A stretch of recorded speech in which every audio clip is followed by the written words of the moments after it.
Welcome back to my channel friends. তো বন্ধুরা, আমি মঙ্গলবারে উদয়পুর গিয়েছিলাম আর এটা হচ্ছে বুধবারের ভিডিও। তো মঙ্গলবার মায়ের দর্শন হয়নি, বুধবারে আমি দর্শন করতে গিয়েছিলাম আর মায়ের দর্শন হয়েছে।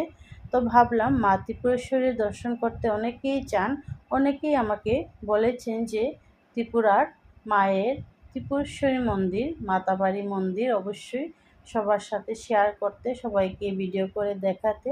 তো এতদিন সম্ভব হয়নি, কারণ আমার বাড়ি থেকে অনেক দূর মাতাবাড়ি। আর আজকে যেহেতু আমি উদয়পুর এসেছি, মাতাবাড়ি দর্শন করব বলেই ভেবেছি। আর মা না চাইলে মায়ের দর্শন হয় না, সবাই জানেন। তো মা চেয়েছেন, এর জন্য আদি আর আমি দর্শন করেছি, পূজা করেছি। তো এটাই আমি আজকে আপনাদের সাথে শেয়ার করছি। তো আমরা গাড়ি রেখেই চলে এসেছি একটা প্যারার দোকানে। এসে 1 কেজি প্যারা নিলাম। 1 কেজি প্যারা এর জন্যই নিলাম, আমার যত আত্মীয় স্বজন আছে সবাইকে দেব, আশেপাশের সব লোকজনকে দেব, এর জন্য একটু বেশি করে নিলাম। তারপর মায়ের সব কিছু রেডি করে দিয়েছেন দোকানদার। রেডি করে চলে গেছি লাইনে, কারণ সিস্টেম অনুযায়ী মায়ের কাছে যেতে হয়।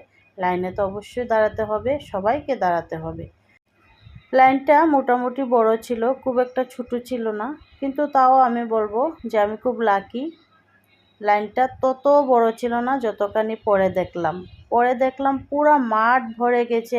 এত বড় লাইনে মনে হচ্ছিল যেমন মেলার সময় যত ভিড় হয় সেইভাবে ভিড় হয়েছিল। কিন্তু তখন আমি আর ভিডিও করিনি, কারণ ওরা খুব ছিল। আমার ওই দিনই আগরতলা ফিরে আবার মনুঘাট ফিরতে হয়েছিল, এর জন্য ভিডিও করা আমার দ্বারা হয়নি। আমি কোনো কিছুই ভিডিও করিনি। সামনেই একটা বিশাল বড় দিঘি আছে, দিঘিতে অনেক মাছ আছে, কচ্ছপ আছে। তো ওইগুলো ভিডিও করতে পারিনি। আর মন্দিরের চারিদিকটা খুব সুন্দর, একদম শান্ত পরিবেশ, তো কিছুই আমি ভিডিও করতে পারিনি। মাকে দর্শন করেছি, এটাই আপনাদের ভিডিও করে দেখালাম। তো মা চেয়েছিলেন যে মায়ের দর্শন আমি করি আর আদিও করুক, এর জন্য আদি আর আমি দর্শন করেছি। খুব খুশি লাগছে, কি বলবো, একদম মন শান্ত হয়ে গেছে। আমি ভাবিনি যে মায়ের দর্শন হয়ে যাবে, শুধু এটাই ভেবেছিলাম যে যদি আমি মায়ের দর্শন করতে পারতাম।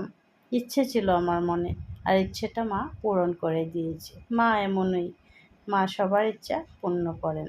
মন থেকে যদি মার দর্শন চান, অবশ্যই আপনার ইচ্ছে পূর্ণ হবে। তো সবাই মাকে দর্শন করুন। আর মায়ের মন্দিরটা না পুরা খোলা থাকে না, একদম ছোট্ট দরজার জন্য পুরা মাকে দেখানো সম্ভব নয়। তো মা ত্রিপুরেশ্বরীর কাছে আমি সবার মঙ্গল কামনা করেছি, সবার মঙ্গল হোক, এই বলে আমি আমার আজকের ভিডিওটা এখানেই শেষ করব। সবাই ভালো থাকবেন, সুস্থ থাকবেন, দেখা হবে নেক্সট কোনো ব্লগে।